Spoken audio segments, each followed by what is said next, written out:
Y lo más triste, hijitos, es que ustedes son jóvenes, ¿verdad? Pero yo ya le echo el ojo a muchos viejitos que veo yo. Bueno, viejitos mis compañeros, va, que los veo. Y que han llegado a viejos. Y con tristeza, no prosperaron económicamente. No tienen mujer, ni esposa, ni hijos. Porque no fueron padres, que los hijos se van. No pudieron ser esposos.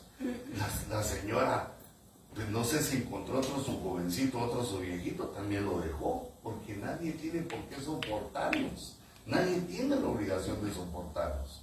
Sino que nosotros lo que Dios nos pide es que mejoremos día con día. Amén. Ya que recibimos al Señor como nuestro Dios, creímos en Jesús, vino el Espíritu Santo sobre nosotros.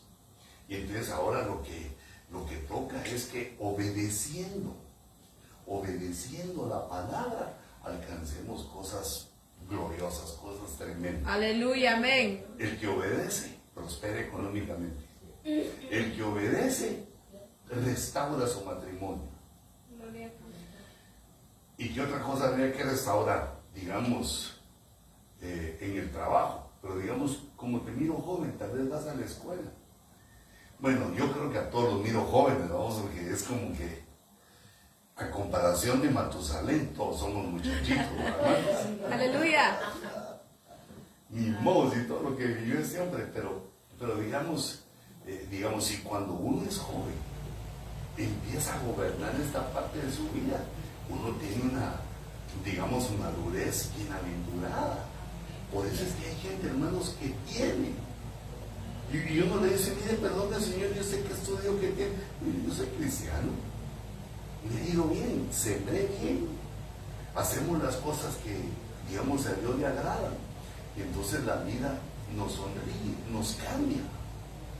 Pero eso es más fácil decirlo, digamos, desde mi perspectiva, porque ya viví varias décadas. Entonces ya lo vi, ya vi lo que pasó y vi un montón de cosas. Como por ejemplo que dice David, mire, dice yo fui joven y he envejecido.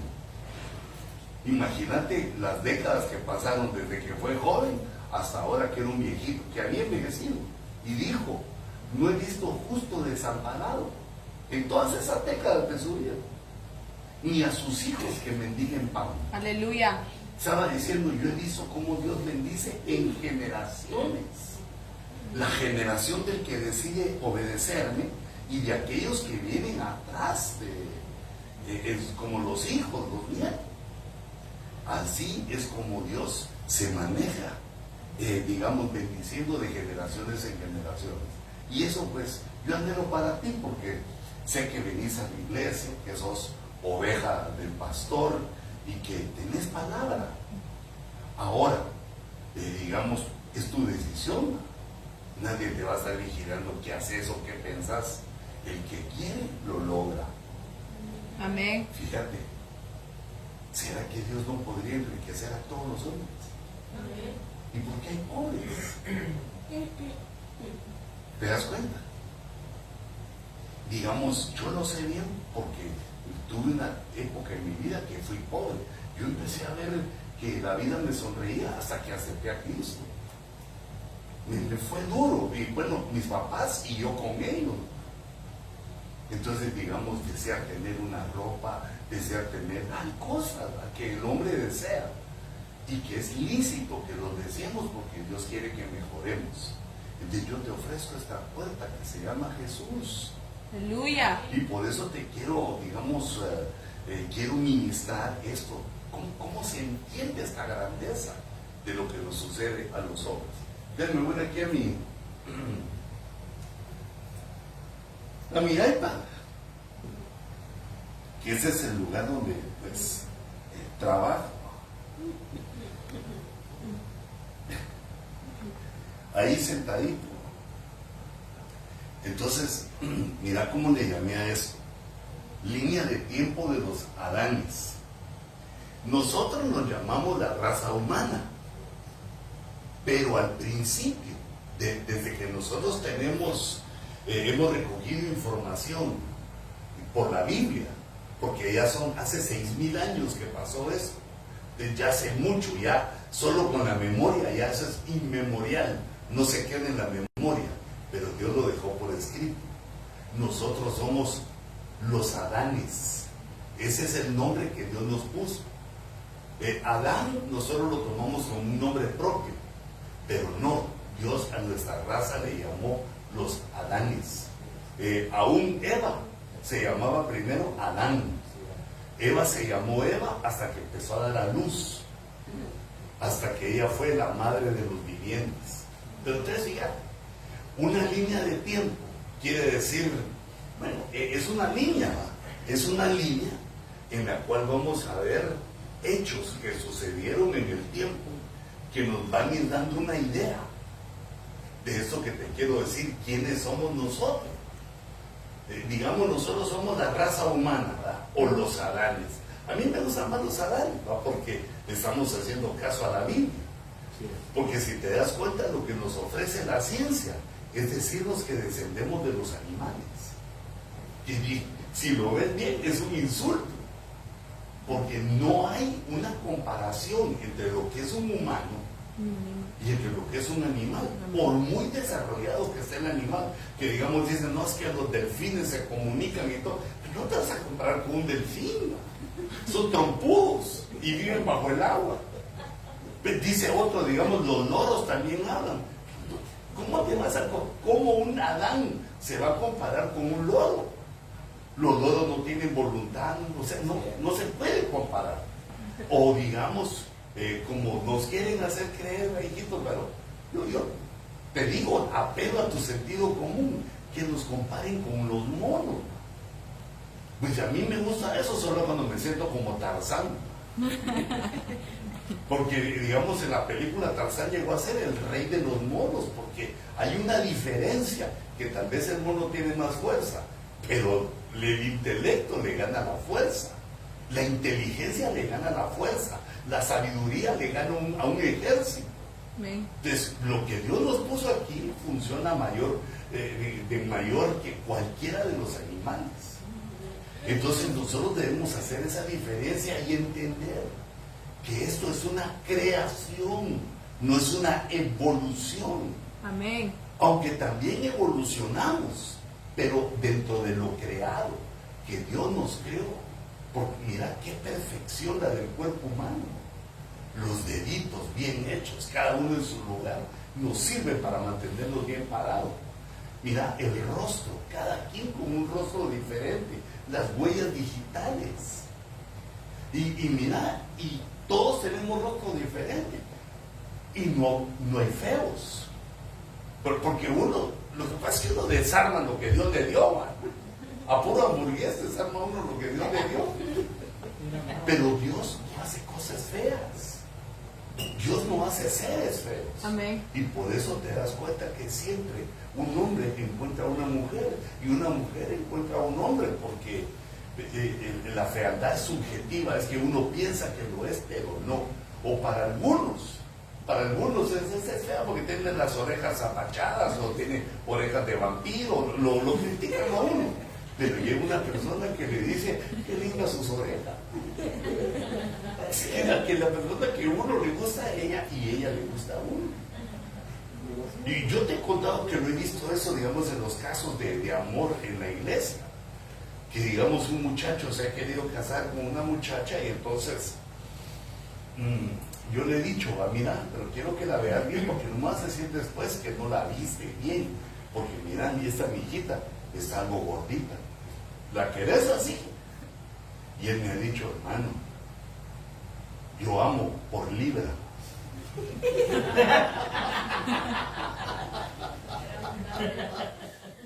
Entonces, ¿qué puede ser uno ahí? De verdad, sí, me gusta. A mí me gusta cachetona, me gusta abrazar, que haya, ¿verdad? Y digo yo, ¿te gusta? Dale. Y otros, yo les he dicho, al revés, ¿vale? Le digo, mira hermano, ¿te querés casar con ella? Sí, hermano, que qué linda me voy a casar con ella. Pero ella dice lo flaca que es. Parece hueso revestido de piel. Es flaca. Los cobitos se le miran, mira, se le miran los huesos a eso. ¿La querés? No, no me vas a venir a decir después de que, no, que se le ven las costillas, que no vas a venir a decir que está fea. No, pastor. El hueso es lo mejor del caldo, pastor. Entonces yo me quedo así como, el amor, así nos hizo Dios. Decime qué animal es que tenga un amor como el de nosotros, como el de los humanos. Que el humano puede llegar a decirle a la mujer que ama cosas bonitas, cosas hermosas. Yo vi 2 cruces en la... Una así que me sale, ¿verdad? No, pero la leí, hijito, no sé qué es de mi inspiración, ¿vale? Dice, he visto 2 cruces en el monte del olvido. Eran 2 amantes que no pudieron encontrarse en un sentido. Digo yo, ¿qué razón tiene? Porque digamos, para digamos, criaturas como nosotros, no vas a la sexualidad. Tiene que haber un sentimiento amoroso. La sexualidad es veloz, pasa rápido. Tiene que haber un sentimiento de apreciar a la persona, de querer a la persona, y eso lo pone Dios. Pero eso en los animales no. No hacen poemas los animales, ni ahorran para comprarle un anillo a su mona. ¿Verdad? Porque aunque la mona se vista de cera, mona se queda, dice. Ay, no. Va. Entonces, fíjate, me quiero ir a esa línea del tiempo para entender que hubo un momento en el cual surgió Adán. Hubo una pareja, que eran la pareja de los Adanes, donde viene nuestra raza. Pero ese punto que estoy marcando ahí es que Adán sale del huerto. Esta raza, Adán, vivía en el paraíso. El testimonio que nos da la Biblia y que debemos entender por qué la grandeza que tenemos nosotros. ¿Por qué nosotros podemos apreciar la belleza? Digamos, hermano, que amaneces y salís y ves el sol, cómo va saliendo, y te quedas un rato viendo, qué lindas las nubes, el sol, qué amanecer o qué atardecer. O ves una pintura y aprecias. ¿Quién tiene esa mano para así con la mano hacer? Que ese es un artista y apreciar. Eso no lo tienen los animales. Somos una raza que Dios nos hizo a su imagen y semejanza. Aleluya. Y por lo tanto, tenemos unas dotaciones, tenemos unas cosas poderosas. Y principalmente la que te señalo es que tenemos el poder de amar. Porque el amor es el poder más grande del universo. Es un poder. Por amor, un cuate va a la guerra y regresa vivo porque quería regresar con su amada. Cuando no lo quieren a uno, va a la guerra y aquí me quedo mejor. ¿Va? No, el que ama se esfuerza, come gusanos, se le esconde a los chinos, puro Rambo. ¿Va? ¿Y qué le da esa fuerza? Está esperando una chata del otro lado del océano. Y que se hace lo posible por sobrevivir. Y eso, digamos, aunque no vayas a la guerra, ¿va? Pero eso lo haces porque te levantas temprano a trabajar. Y si no tenés trabajo, a buscar. Porque sabes que a los niños no se les quita el hambre. Ni a la esposa tampoco. Entonces hay que proveer. Ni a uno tampoco se le quita el hambre. Y que hay que pagar la renta. Y entonces el amor es lo que nos da la responsabilidad para enfrentar la vida. Y es como un termómetro que nosotros podemos analizar. Entonces la raza humana vivía en total comodidad, sin problemas, en el huerto, en un paraíso, con aire acondicionado, con todo sin pecado. Pero entonces en un momento nos sacan de ahí y empiezan a pasar los siglos. Y entonces se forman tres entidades. Primero, la humanidad. Así le puse ahí yo, mira. Primero la humanidad. Después Dios forma un pueblo que se llama Israel. Que ves que lo odian, lo quieren terminar, le hacen guerra. Y no lo pueden terminar porque Dios lo hizo. Estuvieron 1878 años dispersados por el mundo, y ahí están todavía, que no pueden hacer nada contra ellos porque Dios los puso. Y el tercer pueblo que Dios puso fue la iglesia. esos tres, y se puede dividir, digamos, en 2000 años. Desde la salida del huerto, Dios le dio 2000 años a la humanidad, y a Israel también le dio 2000 años. Pero en los siguientes 2000 años, en los 2000 años de la iglesia, ahí está la cruz, ¿verdad? Aparece un evento universal que no había ocurrido nunca antes. Que Dios mismo viene a la tierra. ¿Quién es ese? Jesús, que va a la cruz. Mira, ahí lo puse como la cruz, solo que lo voy a leer aquí más cerca. Entonces, el primer misterio que ocurre ahí es la encarnación. Es decir, que Dios nos hizo a su imagen y semejanza. Nos hizo a su imagen, quiere decir que Dios en su grandeza como infinito, pero también la Biblia dice que tiene dos manos, que tiene ojos, que tiene rostro, el rostro de Jehová, el brazo de Jehová. Porque nosotros, por eso somos bonitos, hijitos, los animo a que pensemos eso, porque Dios nos hizo a su imagen y a su semejanza. Amén. Ahora viene ese Dios que nos hizo y viene a la tierra. Pero recordate que aquí te estoy hablando de 6000 años. Y los científicos dicen que el universo tiene miles de millones de años. Que la Tierra tiene 4000 millones de años. Imagínate 4000 millones, ¿qué será? Ni se puede imaginar uno en ese tiempo. Pero uno lo quisiera en dólares, ¿verdad? No en años, uno lo quisiera en dólares para gastar. Pero 4000 millones es una cantidad exagerada. Pero nosotros solo estamos contando los 6000 años que tenemos en la tierra. Por alguna razón nos pusieron en la tierra. Y entonces esa razón se empieza a revelar con Jesús, cuando Jesús viene a la tierra. ¿Por qué el Dios eterno? ¿Por qué el Dios todopoderoso se toma la molestia de venir a la tierra? Sí, amén. Tiene ángeles, tiene arcángeles, tiene espíritus, pues si Él lo creó todo. Y tiene el poder de hacer lo que Él quiera sin necesidad de venir. ¿Por qué razón? ¿Por qué Dios hace eso? Ahí hay un misterio tremendo que se llama encarnación, que es el que lo puse hasta arriba, en el azulito. Y el otro azulito es cuando empezamos a ver el recorrido de Jesús. Digamos, Jesús, el verbo de Dios encarna y aparece en nuestra realidad como un niño que se llama Jesús. Luego Él crece y a los 30 años comienza un ministerio. Comienza a hacer un trabajo de pastor, que sale a la calle y empieza a hablar, a decir cosas de Dios, y la gente se empieza a aglomerar para oírlo. Es más o menos la estructura que tenemos en la iglesia. Aquellos que oyeron a Jesús se convirtieron, se quedaron maravillados. Mira, por eso Dios te ha dado a ti y me ha dado a mí inteligencia.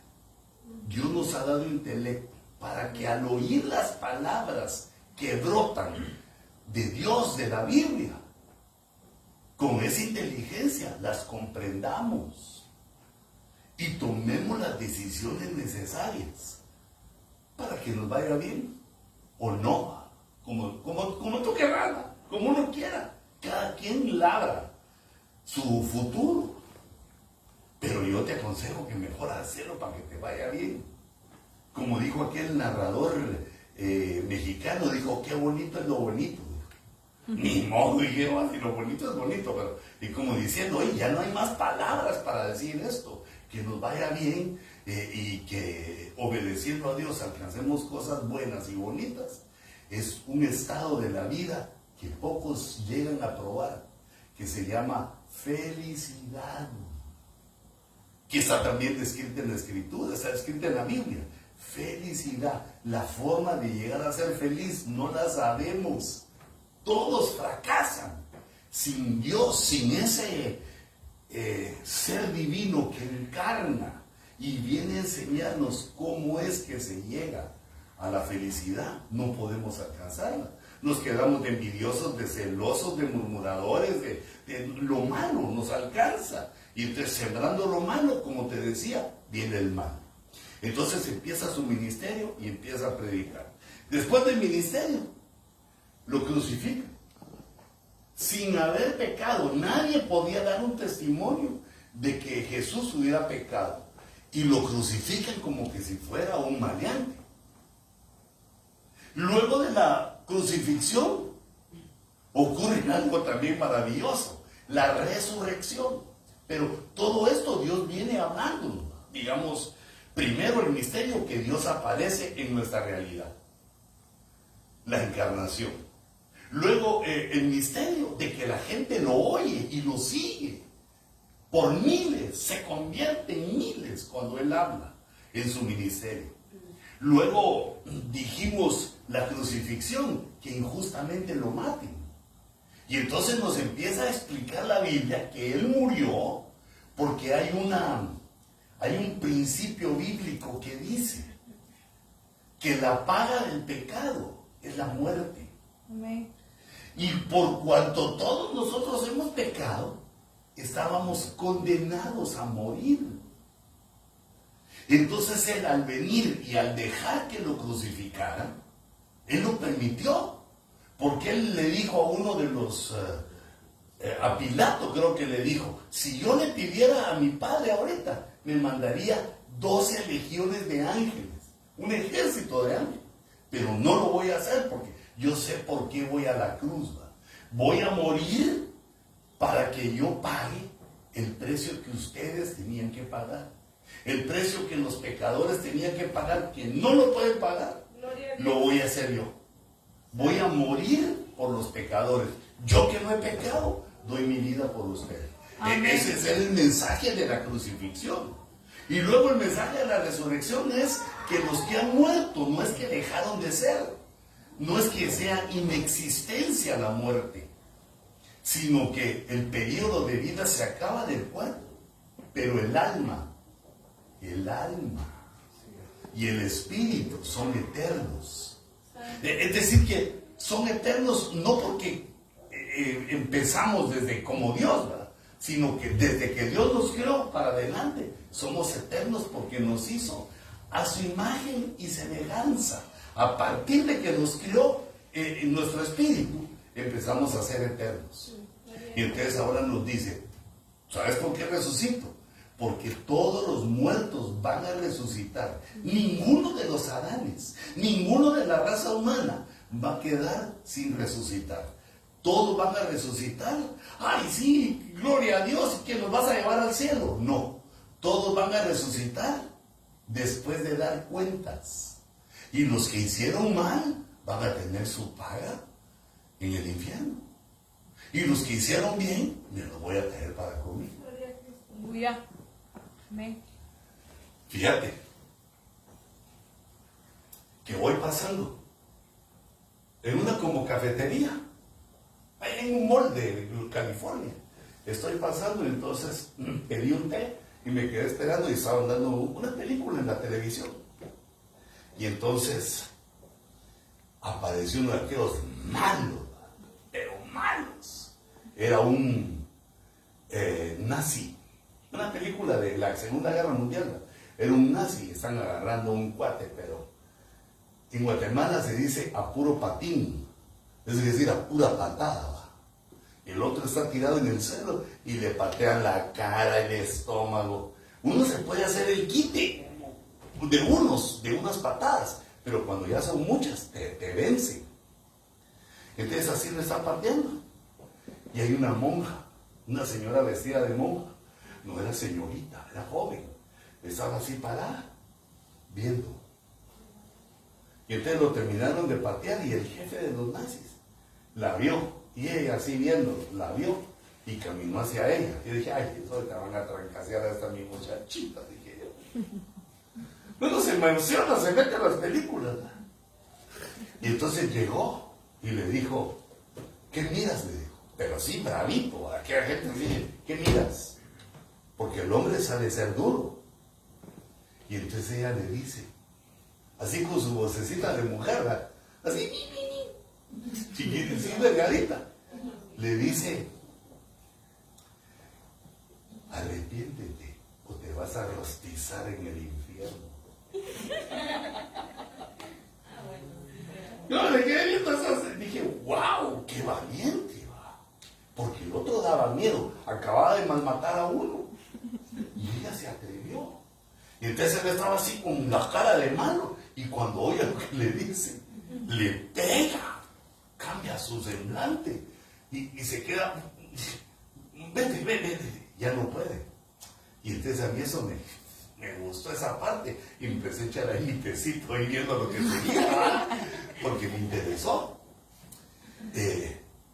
Pero fíjate hasta dónde me quedé, que pasan los días y él llega a buscarla y le dice: explícame eso que me dijiste, explícame, ¿cómo sé si me arrepiento? Y si no me arrepiento me voy a rostizar en el infierno.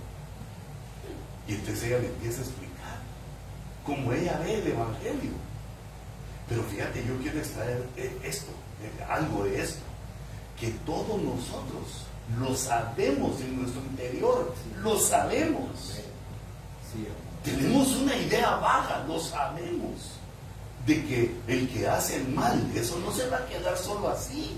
Uno tiene el conocimiento de que Dios es justo y no va a quitar sus ojos de la injusticia, y todo lo que hicimos nos lo van a cobrar, a menos que nos arrepintamos. Ese es el mensaje de Jesús cuando resucita, como diciendo: ¿ustedes creen que se muere ya? No, hay resurrección. La vida es eterna.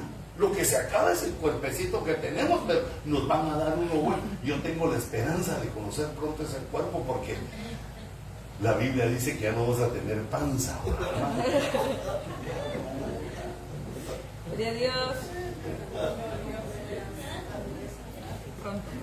Es que te has dado cuenta que la panza tiene su misterio también, ¿verdad? Hay panzas triangularcitas, así triangular, como en puntitas, así, mira. Hay otras redondas.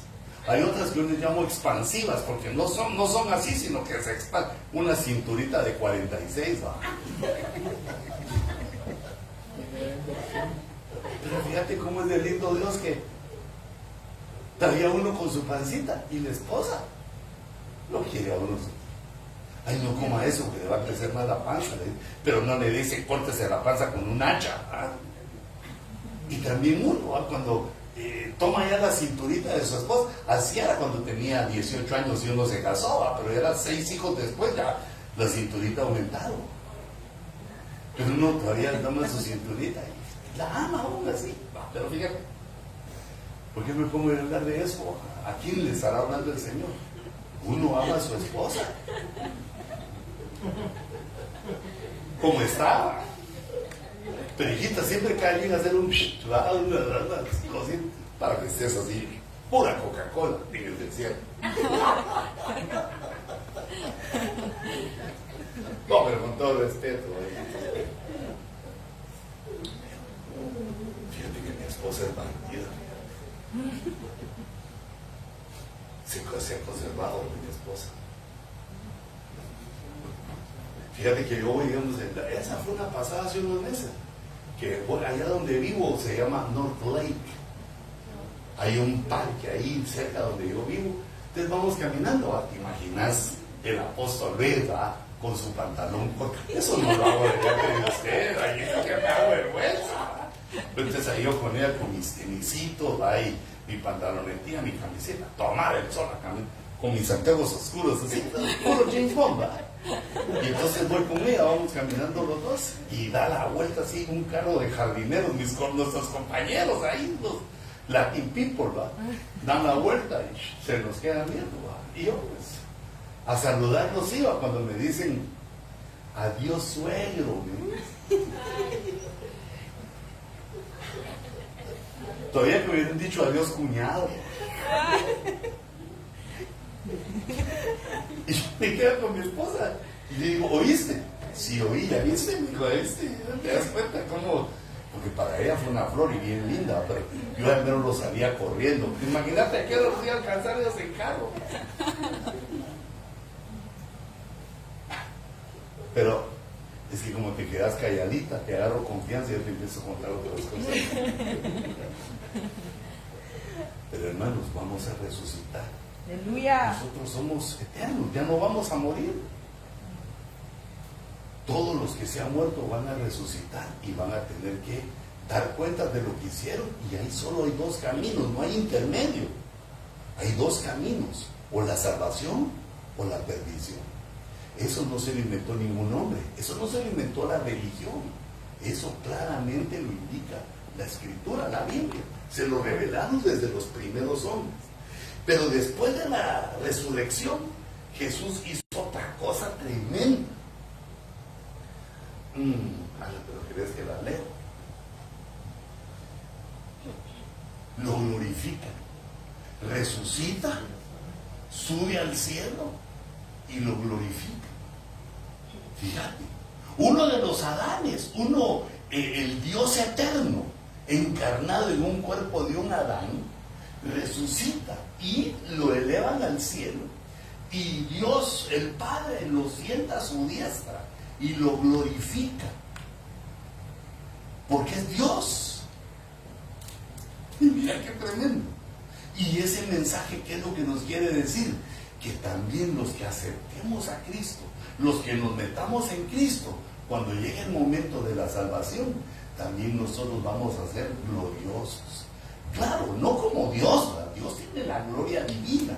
Nosotros también vamos a tener una gloria para vivir toda esa eternidad, para vivir todo sin tiempo para adelante, pero con una gloria donde ya no hay hombre ni mujer, ya no hay rico ni pobre, ni blanco ni negro, ya no hay raza, ya no hay sexo, sino que es una vida en un reino que Dios ha preparado para los que le aman. Amén. Preparó ese reino y ahí vamos a vivir gloriosos. Fíjate. Entonces, desde la cruz de Cristo hasta la otra rayita que está hasta allá, donde está la iglesia, ese es el tiempo que estamos viviendo ahorita. Dios ya hizo la obra, nos dejó ese mensaje y está esperando que hacemos. Pero ese no es eterno la espera que Dios quiere, sino que ahora lo que viene y se aproxima es un periodo que se llama tribulación, que dura 3 años y medio. Y luego hay otro que dura otros 3 años y medio y que empieza en el azul, mira, que empieza con la venida. Ese también, la primera banderita la puse en azul porque lo que quiere decir es ya glorioso. Jesús regresa otra vez. Vuelve Jesús a venir a la tierra. ¿A qué? Viene a terminar con el sistema que nosotros hemos implantado. Ese sistema mundial que conoces, que vemos, lo que hemos hecho con nuestro trabajo, con los inventos, la tecnología, las fábricas, las naciones, va Putin invadiendo, ¿va? Y las guerras y todo, ¿va? Viene Jesús. Primero, en la bandera azul, viene por la iglesia, viene por aquellos que recibimos el mensaje. Todos esos mensajes que te hablé y más, los recibimos y entonces nos viene a decir, como creíste en mí, ahora no vas a sufrir el tiempo del final, porque la humanidad ha sembrado mal y vamos a terminar mal. Bueno, nosotros no, porque está esa promesa del Señor que nos va a raptar. Viene el rapto. Y después del rapto, yo lo puse en banderita roja, viene de nuevo el Señor Jesucristo a empezar un reino que se llama el milenio, a gobernar Dios en la tierra.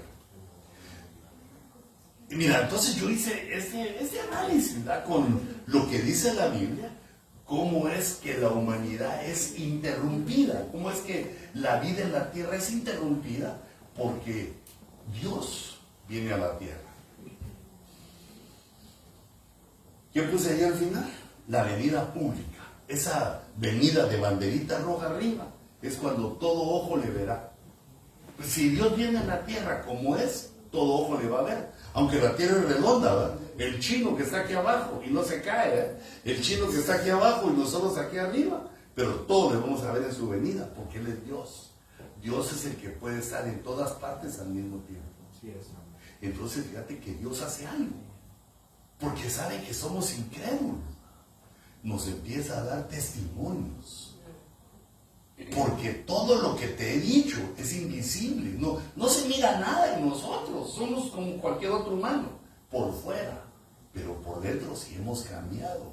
Y esos cambios que Dios nos va dando son el testimonio de que Dios ha hecho una obra en nosotros. Sí.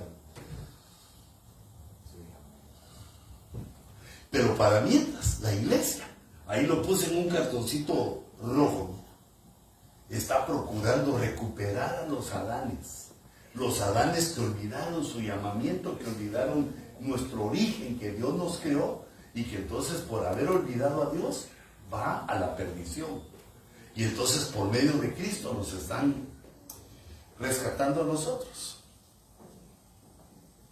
Pero yo te quería enseñar otra cosa. Vamos a ver. Solo que aquí tengo mi dibujito.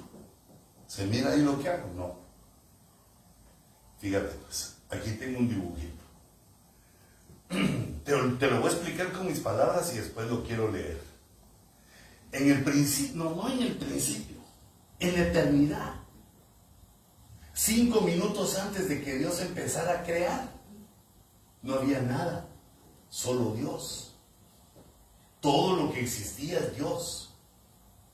Entonces, digamos que yo lo hago, vamos a ver de qué color lo voy a hacer. Anaranjadito lo voy a hacer. Entonces, digamos que aquí, mira, no se mira alguien. Digamos que aquí, mira cómo lo puse para que lo entendamos. Eso es todo lo que hay y eso es Dios. Ese se llama el Dios Altísimo. Es el único Dios y es la esencia divina. Es Dios y se llama Altísimo. Eso no sabemos cuándo fue, cuándo pasó, pero es la explicación que Dios nos da de todo lo que hay. Entonces, Dios hace en su mente prodigiosa, en su mente infinita. Él piensa en una creación trina, de 3 dimensiones. Así como vivimos nosotros, ¿verdad? Alto, largo, ancho. Espíritu, alma y cuerpo. Piensa en 3 dimensiones. Y se dan cuenta que toda la creación, digamos que conocemos nosotros, está en 3. No sé si hay otras que Dios hizo en 4, en 10, como Él es Dios. Pero si te das cuenta, digamos, gobierno familiar, padre, madre e hijos. La estructura, y no solo en los humanos, sino en los animales, en todo lo que es vivo. Se da a luz, nace el nuevo ser y que viene de otros. Padre, madre e hijos. Entonces, lo que hace el Señor aquí es que de su esencia se deriva, no sé cómo, un clon, no sé cómo, pero Él se deriva. Le voy a abrir no, pero aquí no sé. Perdón, ya la arruiné. ¿Qué hice? ¿Qué hice, Señor? Quiero ver. Ahí está. Es que había quitado esto. Entonces de aquí surge lo que nosotros llamamos el Padre, que es Jehová. El Hijo que nosotros conocemos, pero aquí se llama el Verbo. Todavía no ha pasado en el tiempo que Él llegue a ser el Hijo. Primero es el Verbo. Y una tercera derivación aquí, o clonación, que es el Espíritu Santo. El único en ese momento que tiene cuerpo es Jehová, porque Él es el Padre. Amén. Así lo hace el Altísimo. Entonces, la tridimensión de Dios, la Trinidad de Dios, surge del único Dios. Que esto es importante saberlo porque, digamos, el que no le atina a esto, el burlador, el que no pone su inteligencia a esto dice, son 3 dioses. ustedes son idólatras porque son 3 dioses en lugar de uno. No, sino que aquí lo que estamos diciendo es que el Dios creador se manifiesta en su creación como una familia, donde hay papá, solo que hay Padre, Verbo y Espíritu Santo. Pero es la estructura familiar donde se va a derivar todo lo que conocemos. Ahora fíjate, cuando Dios le dice a Moisés, ¿cuál es su nombre? Le dice Moisés, Señor, pero yo voy a ir con los hebreos, pero ¿y cómo les digo que tú me mandas? Entonces le dijo, diles que yo soy el que soy, te manda. Entonces yo soy, en hebreo, se escribe Y-H-W-H.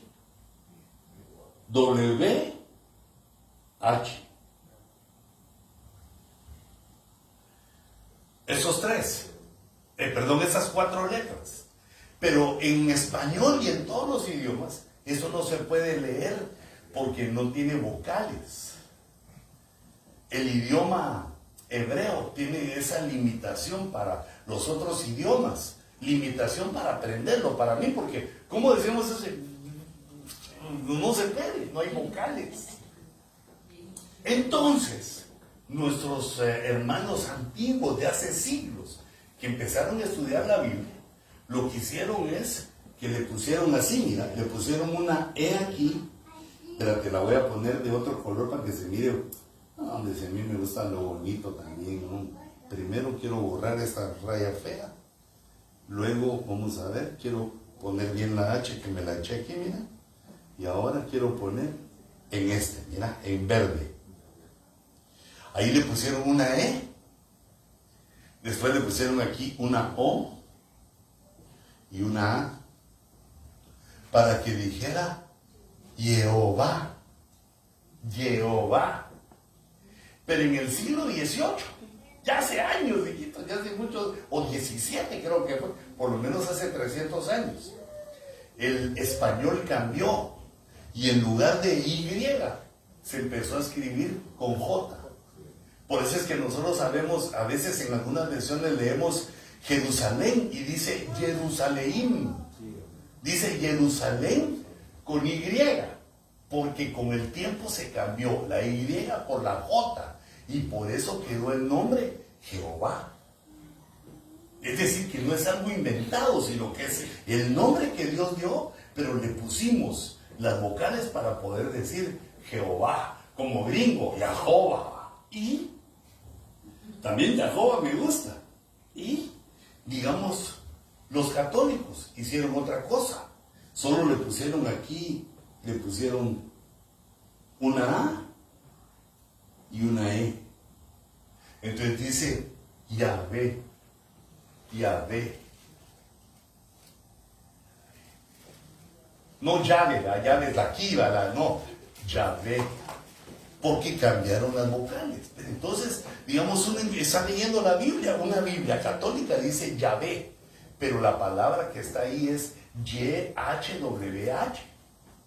Por lo tanto, nosotros lo que tenemos ahí es el nombre santo de Dios, que Él nos lo reveló. ¿Quién eres, Señor? ¿Cómo le digo a Israel? Yo soy el que soy, yo soy Jehová. Amén. Y ese es el nombre que nosotros tenemos y que conocemos al Padre, Jehová. Entonces ahora viene, nos empieza a contar la Biblia de la historia del Verbo, lo que Él nos ha revelado de sí mismo. Mira, aquí lo puse para que lo vieras bonito. Eso está escrito en Juan, el Evangelio de Juan, en el capítulo 1.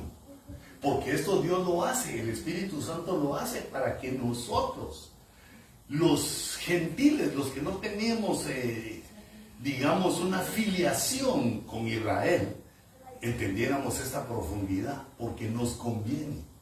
Mira, imagínate, lo que yo estoy diciendo, alguien no lo acepta, como los de afuera, no lo aceptan. Entonces, ¿qué va a pasar? Van a morir en sus pecados.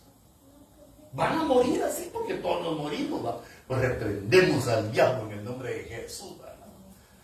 Porque uno cada vez se pone cada vez más viejo y menos se quiere morir. Ese sí es un testimonio mío. Porque cuando empiezan a pasar los años, le empieza a ir a uno más bonito. Fíjate, por ejemplo, el amor, digamos, conyugal, digamos ya después de los 60, tiene sus emociones también. Es bonito, es bonito. Y digamos, tener nietos, es bonito. Y digamos, con los años, Dios lo empieza a prosperar a uno. Y qué bueno que hace eso Dios, porque ya no camina uno igual, necesita carro ahí, o patineta, algo para movilizarse, porque ya las patriarcas ya no funcionan como antes. Entonces, la vida es hermosa para vivir. Amén. Si preparas cuando seas joven, en la edad, si llegamos a la edad madura, si el Señor tardara, vas a ser dichoso. Que ese es mi anhelo, ¿va? Recordes aquel gordito que me aconsejaba, ¿va? Aquel gordito que va a mi pastor, ¿va? O tal vez me ves flaquito, aquí el apóstol flaquito, pero no, ¿va? Son ilusiones, la vida es como él, ¿va? Entonces fíjate, mira, Dios nos empieza a revelar. En el principio existía el verbo. Cuando todo comenzó,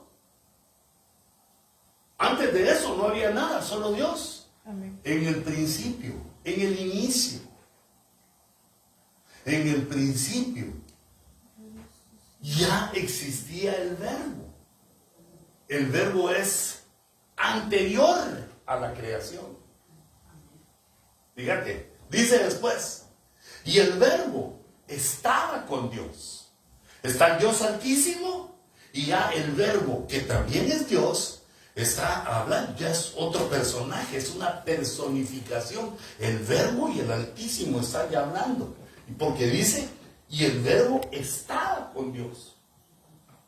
Era otra personificación del mismo ser.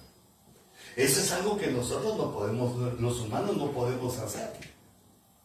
Sin embargo, yo no sé si te has dado cuenta, pero los científicos que manejan la robótica, cuando hacen un robot, lo quieren hacer como ellos. Más o menos como ellos, porque ese es el ejemplo que tiene uno. Bueno, pero vamos a meter a la robótica. Entonces, mira, el verbo estaba con Dios. Fíjate el nombre que le da la Biblia, el verbo. Y el verbo era Dios. Amén. El Dios estaba con Dios y en el principio ya existía el verbo. Ahí nos empieza a dar el testimonio que el nombre, el verbo, que es el nombre, el verbo, en griego se traduce la palabra, no, el logos. En español se traduce la palabra. El verbo es la palabra en acción, en movimiento.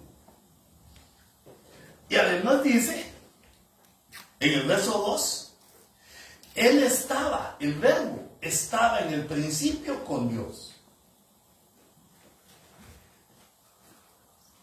Y me pasa al verso 14, y el verbo se hizo carne. Fíjate, se pasan millones de años, ¿va? El verbo está con Dios, antes en el principio está con Dios, y de repente se pasa en la línea del tiempo hasta la cruz de Cristo, hasta la estrella de Belén, cuando el verbo encarna. Aquí en el verso 14 de Juan dice, y el verbo se hizo carne. Ese es el misterio que te decía. Se hizo carne, Dios. Entonces, en el principio existía el verbo. Quiere decir que el verbo tiene una esencia divina, que es Dios. Aunque tiene una personificación, porque está con Dios, ahí ya puse yo esencia y personalidad. Y es una personificación que está con el Dios Altísimo. Él estaba en el principio con Dios, quiere decir que no tiene inicio, es eterno. Y esto maravilloso, se acordó de nosotros y se hizo carne. Entonces ahí ya puse yo, es la esencia, el verbo es la esencia divina, el verbo es una personalidad y ahora toma corporidad. Va evolucionando Dios, el verbo va trabajando en el tiempo para acercarse a nosotros. A ver, hermano, y a veces uno de verdad que no se valora lo que es uno. Mira lo que ha hecho Dios por nosotros. De venir a la tierra y pagar con su sangre nuestra salvación. Por más que hablemos de Cristo, no podemos darle toda la grandeza y la majestad de la obra que hizo. Porque dice la Biblia que nadie da la vida por otro. Y que tal vez así entre los millones de gente se encuentra alguien atarantado que pueda dar la vida por un amigo. Pero no se encuentra.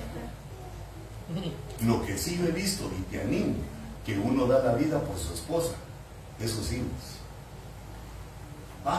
No como aquellos que van con su esposa, llegan los ladrones y sale corriendo y la deja ahí a merced de los ladrones. No, que te roben a vos, mija, y yo ahorro lo que tengo. Que te violen, mija, no tengas pena y te perdono. No, hermano. Es que, hermano, yo no sé pelear, yo no sé kung fu. No sabes pelear, pero puedes dejar que te trancaseen en lo que huye tu esposa.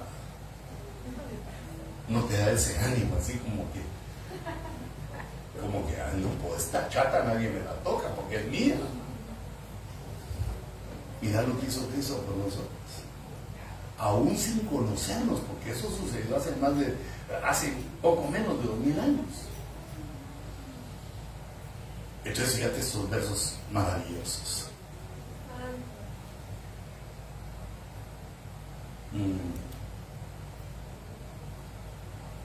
Entonces fíjate, esto que te puse ahí es una, ¿cómo lo enseñó? Pues es una lámpara. Es una lámpara que Dios le reveló a los judíos que lo hicieran. Es una lámpara que tiene 7 brazos. Entonces se le pone un fueguito en cada uno de aquí y alumbra con 7 fuegos. Esto fue hecho antes de que pues inventaran la luz eléctrica, hermanos, no había luz. Entonces, fíjate, en la Biblia dejan 7 fiestas. Cuando Dios le habla a Moisés, le dice: mira, Moisés, ustedes van a celebrar 7 fiestas para mí. Esa es una orden de Dios. Lo van a celebrar en sus fechas señaladas. Es decir, que Dios les puso la fecha para celebrar cada una de ellas. Entonces, como aquí no me cae, lo voy a poner aquí, aunque creo que me estoy tardando mucho. Ni el tiempo quiero ver.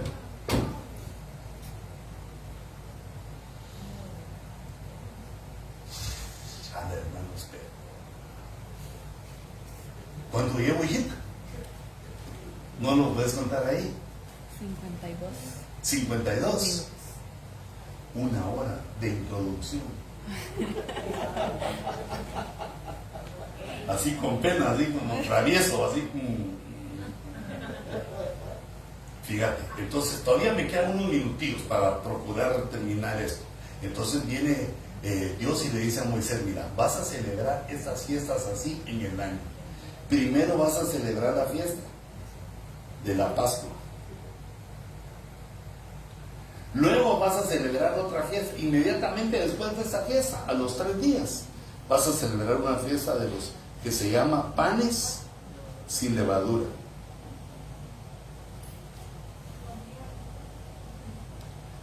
De ahí vas a celebrar la tercera fiesta.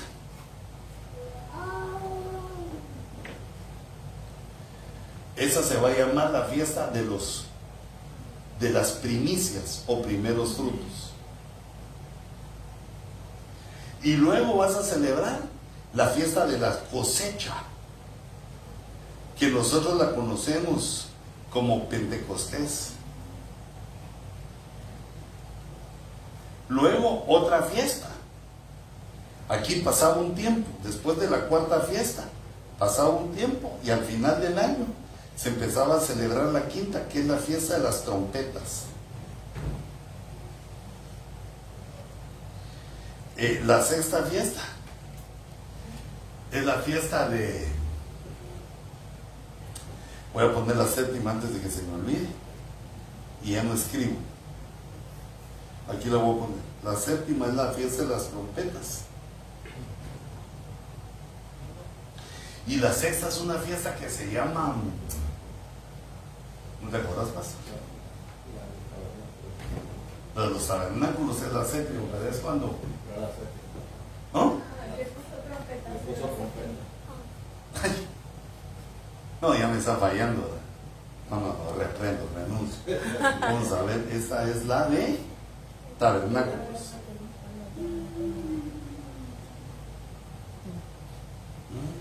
Decime que te acordes. Es cuando se entraba al lugar santo a pedir perdón.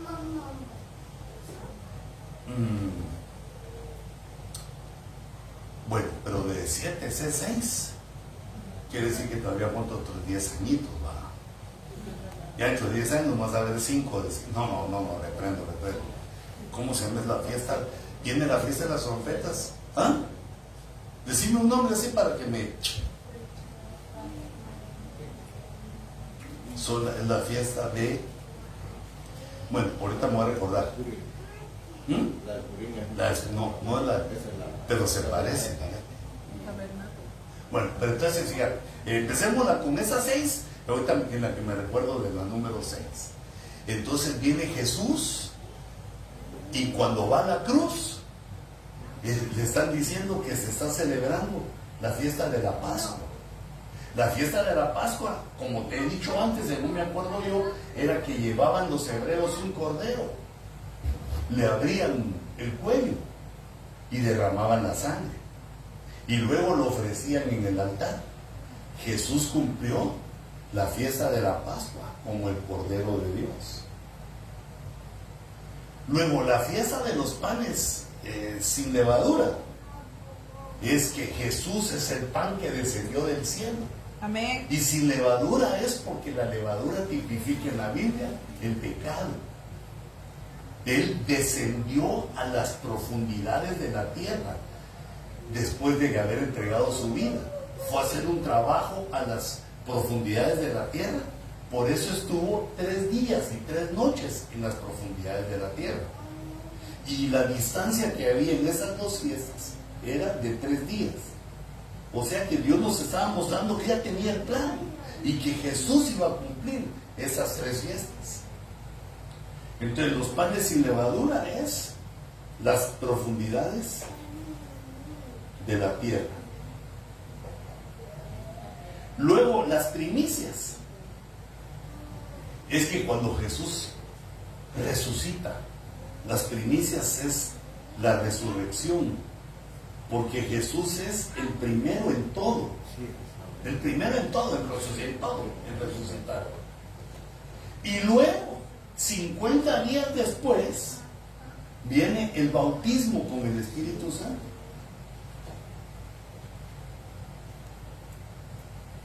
O sea que si te das cuenta, viene una cronología en esas 7 fiestas. Venía una cronología de lo que iba a pasar. La fiesta de las trompetas es el rapto.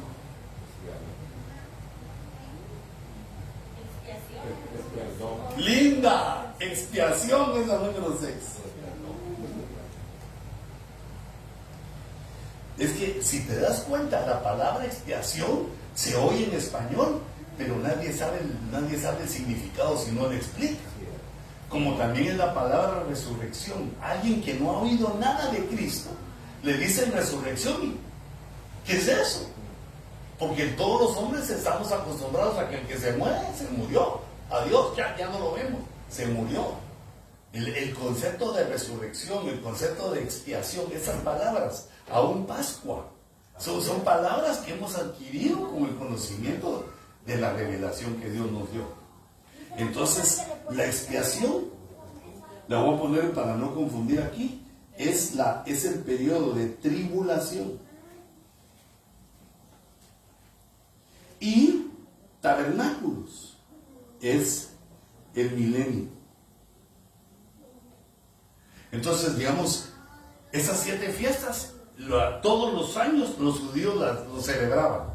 Las 7 tenían otras, pero eran fiestas nacionales, como el Purim. Eran fiestas del pueblo, así como la independencia, como nosotros, el día de la independencia, que el día de la monja blanca en Guatemala, el día que hicieron el himno. Pero estos tenían 7 fiestas que Dios les había dicho, las celebran, porque en esas fiestas estaba el diseño de lo que Jesús iba a ser. Entonces, fíjate. Por Ahí, eso no se celebra la fiesta, nosotros, ya él la celebró. exacto, Nosotros somos el pueblo. exacto. Por eso nosotros no celebramos fiestas. Fíjate. Bueno, o todos los días de culto son una fiesta para Dios. Amén.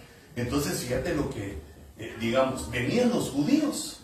Y entonces empezaba el año. El año estaba, digamos, lo voy a tomar aquí, mira, de aquí para acá era el año.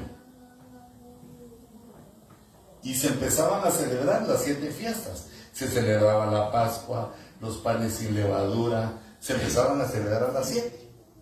Pero de repente un año ocurre una cosa maravillosa, que en la fiesta de los tabernáculos, aquí mira, en esta última, aparece la estrella de Belén y nace Jesús.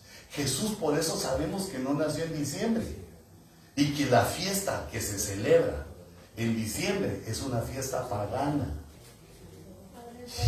Ay, hermano, no te caiga yo mal por eso. Yo lo que quiero es que no seamos idólatras, porque Amén. celebrar fiestas de idolatría trae malas consecuencias para los que creemos en Dios, porque Jesús nació en una fiesta de tabernáculos.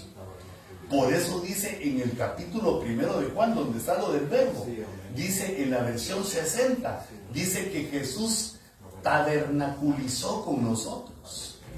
O sea, tabernaculizar quiere decir que el verbo, Dios mismo, tomó un cuerpo. Tabernaculizar quiere decir que uno se mete bajo una casita, bajo una casa de campaña, en un lugar donde va a vivir temporalmente. Por eso el cuerpo se ve como un tabernáculo, porque es el lugar donde vivimos temporalmente. Pero te das cuenta que puede pasar cualquier cosa. Puede pasar un accidente, pero yo le prendo en el nombre de Jesús, pero puede pasar.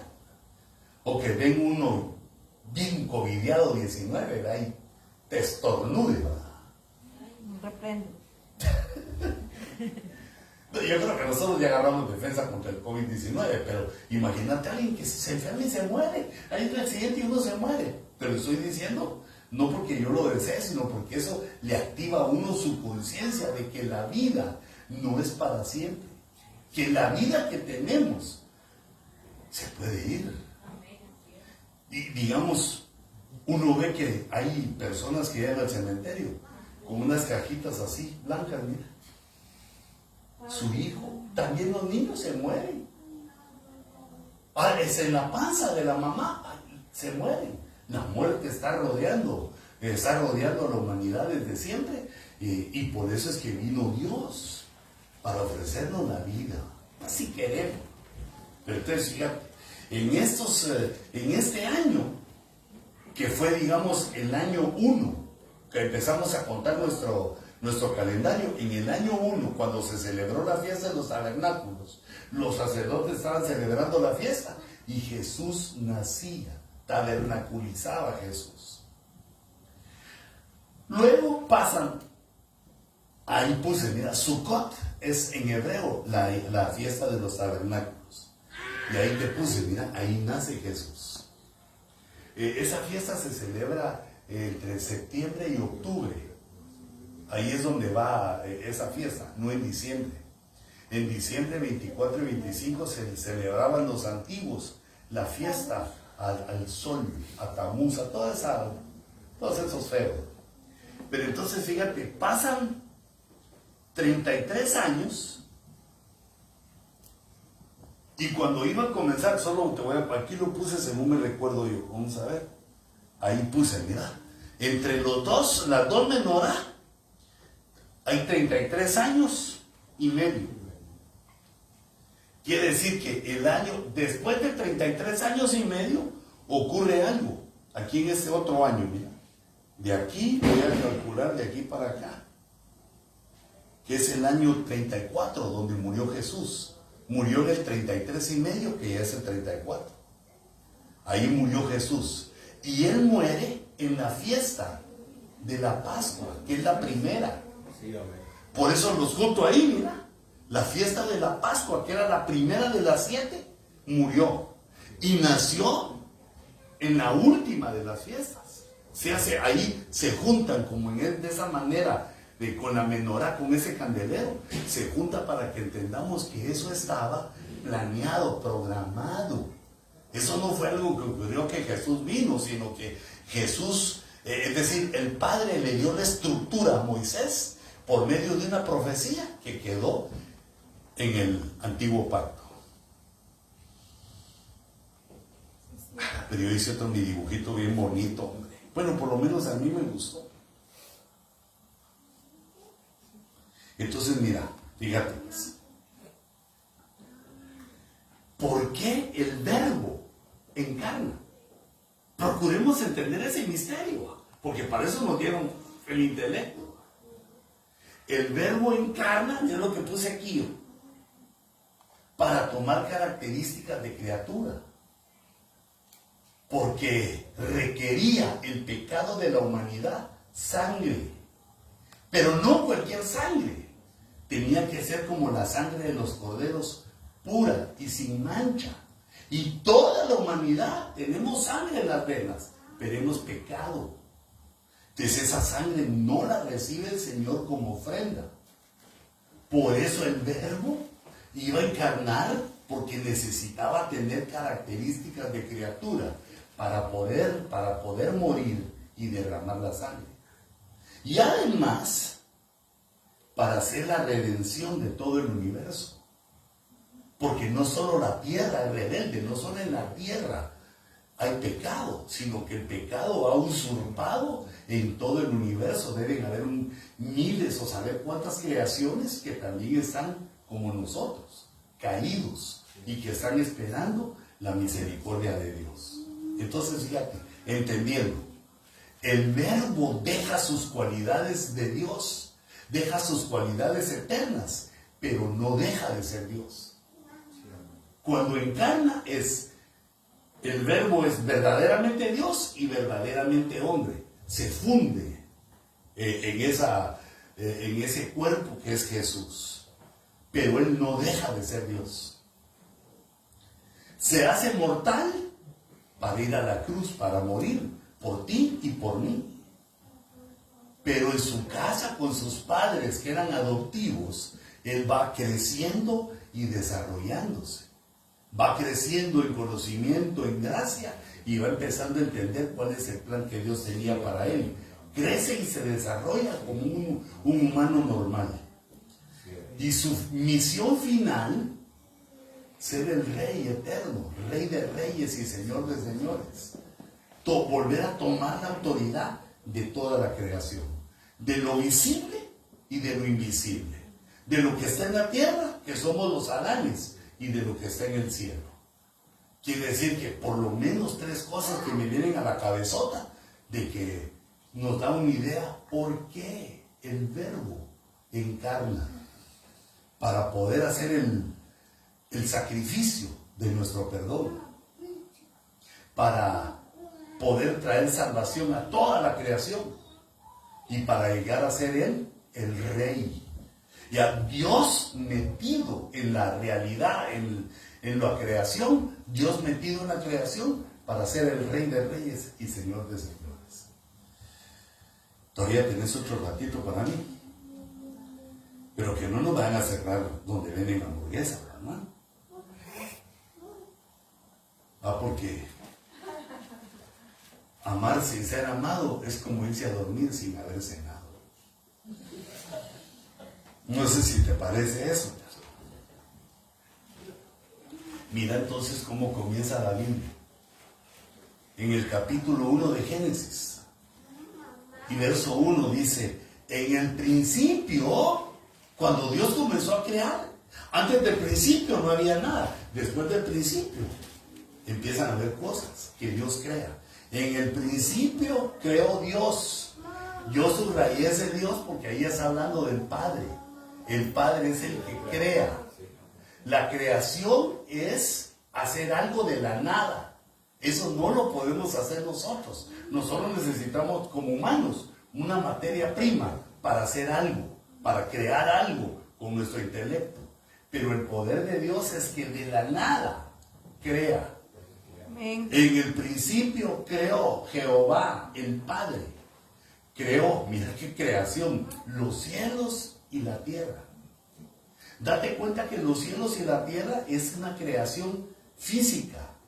Porque ya ahora que vemos con telescopio, ahí hay planetas, ahí hay estrellas, ahí hay galaxias, ahí está lleno el cielo de cosas, aunque alejadas, distancias gigantescas, pero hay cosas en el cielo. Así Dios hizo los cielos y la tierra. Y un astronauta viene, sale de la tierra y si tuviera tiempo sin morir, podría llegar a otros planetas, a otros lugares. También es la creación de Dios. Aparte de la creación espiritual, esa es la creación física. Cielos, no un cielo, cielos y tierra, y la tierra.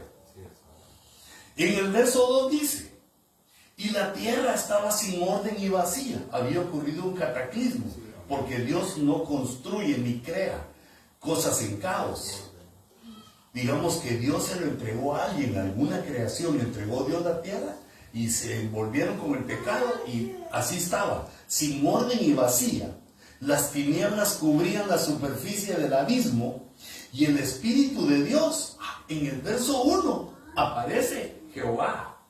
En el verso 2 aparece el Espíritu de Dios, que es el Espíritu Santo. En hebreo se le llama el Shaddai. El Espíritu de Dios se movía sobre la superficie de las aguas. Y en el verso 3 dice, entonces dijo Dios. ¿Quién dijo? Dios, Jehová, dijo. La palabra, el verbo. Ahí tenemos entonces en los primeros 3 versículos de la Biblia a Jehová, al Espíritu Santo y al verbo. Y dijo Dios, sea la luz. Y la luz fue el verbo, la palabra en acción. Por eso dice el apóstol Juan que el verbo moraba, el verbo estaba en el seno del Padre. Porque es, poniéndonos como nosotros, cuando uno habla, las palabras salen desde aquí, desde el seno. Sale la palabra, pero no eran solo palabras, sino era el verbo, Dios mismo. Es decir, que esta forma de pensar de lo que Dios hizo, de cómo Dios se manifiesta, está recostada en toda la Biblia. Tengo otro mi dibujito. Aquí puse, y ese dijo es la palabra. Ese dijo es el verbo, el logos. Ay, Dios mío. ¿Por qué ya no me quiero ir cuando ustedes me oyen así? Entonces, fíjate, resumo. Ese es mi resumen. Mira. Las fases del verbo. Primero conocemos al verbo eterno, preexistencial, que está con Dios, que es Dios, que es la esencia divina. Y eso lo leímos en Juan 1:1. Ese es lo primero que nos podemos poner a pensar de Dios. Dios es el verbo. Y el verbo es Dios, estaba con Dios, existía desde el principio. El verbo es Dios, es preexistencial, poderoso, es todopoderoso, eterno. Esa es la primera faceta. Luego la segunda faceta es el verbo encarna. El verbo toma cuerpo en Jesús. Y entonces se le llama el Hijo de Dios. Se le llama el Hijo de Dios no porque Dios lo haya dado a luz, sino que se le empieza a llamar así cuando el verbo toma carne. Y entonces Él se presenta en la tierra y dice, el Dios y Padre. El Dios y Padre. Él se humilla porque era el tiempo de su humillación para que Dios después lo exaltara. Entonces esta segunda faceta es cuando se presenta el verbo como Jesucristo. Y eso lo leímos en Juan 1:14, donde dice que el verbo se hizo carne. ¡Qué misterio ese! Y nosotros ni habíamos nacido. Luego una tercera faceta, el verbo en el ministerio. Es decir, el verbo ya como Hijo de Dios, encarnado en Jesús, llega al ministerio. Y ahí le llaman el Hijo del Hombre. O Él se empieza a llamar a sí mismo Hijo del Hombre, aunque esa frase Hijo del Hombre estaba ya antes, desde el Antiguo Pacto, cuando se refería al Cristo, al ungido, al que vendría. Mirad cómo va cambiando de esencia divina a hijo de Dios, ahora a hijo del hombre cuando está predicando. Una cuarta faceta, el verbo glorioso. Es decir, él predica y va a la cruz. Pero cuando va a la cruz, se convierte en el Cordero de Dios, el que da su vida por el pecado del mundo, el Cordero. Amén. Eso lo leí en Apocalipsis 5:6 para que tú revises después la cita. Mira cómo va cambiando, va mostrando una evolución como hijo de Dios, como hijo del hombre, como el Cordero de Dios, y luego aparece como el Rey guerrero. El Verbo en su segunda venida aparece como un guerrero en Apocalipsis 19:11. Ah, no, esto lo tenemos que leer. Vamos a ver, aquí que tengo el Cordero de Dios, Apocalipsis 5:6. Miré y oí entre el trono con los 4 seres vivientes y los ancianos a un cordero de pie, como inmolado, que tenía 7 cuernos y 7 ojos, que son los 7 espíritus de Dios enviados por toda la tierra. Ahí es el Cordero de Dios. Vamos a ver qué otra. Apocalipsis 19:11 dice: y vi el cielo abierto, y he aquí un caballo blanco. El que lo montaba se llama Fiel y Verdadero, y con justicia juzga y hace la guerra.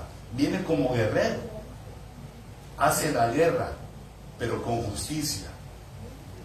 Sus ojos son una llama de fuego, es un ojo rojo, y sobre su cabeza hay muchas diademas, está coronado, y tiene un nombre escrito que nadie sabe, nadie conoce, sino él. Está vestido de un manto empapado en sangre, y su nombre es el Verbo de Dios. El Verbo como guerrero, como el guerrero que viene a la tierra y derrota al diablo, al anticristo, al falso profeta. Los derrota. Con justicia hace la guerra. Muy bien, me estoy apoyando en la Biblia, porque no me digan, ¿y de dónde sacó eso, hermano? No me vas a decir eso. Ahí está, mira, el Verbo en la segunda venida es el Rey guerrero. Y todavía hay otra faceta más, el Verbo en el milenio. El Verbo toma el trono. Recuerde que esa era una de las visiones que nos daba el Señor. ¿Por qué encarnó el Verbo? Porque iba a ser Rey de todo, el Rey eterno de toda la creación.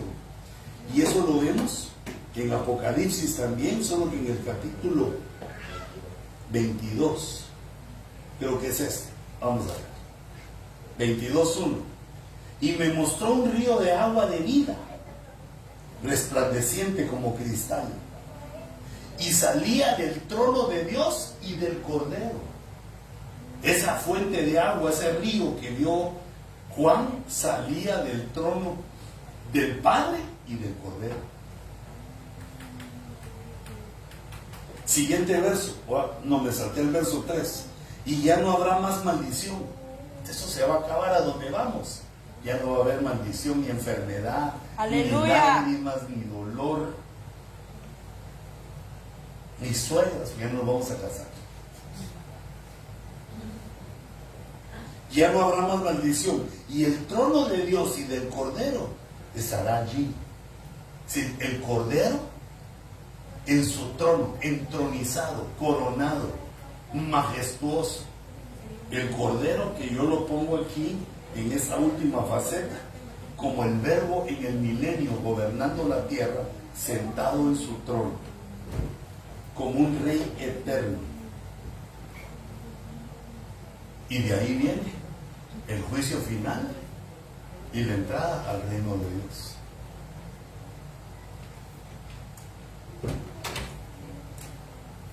Perdón que me tardé muy poco,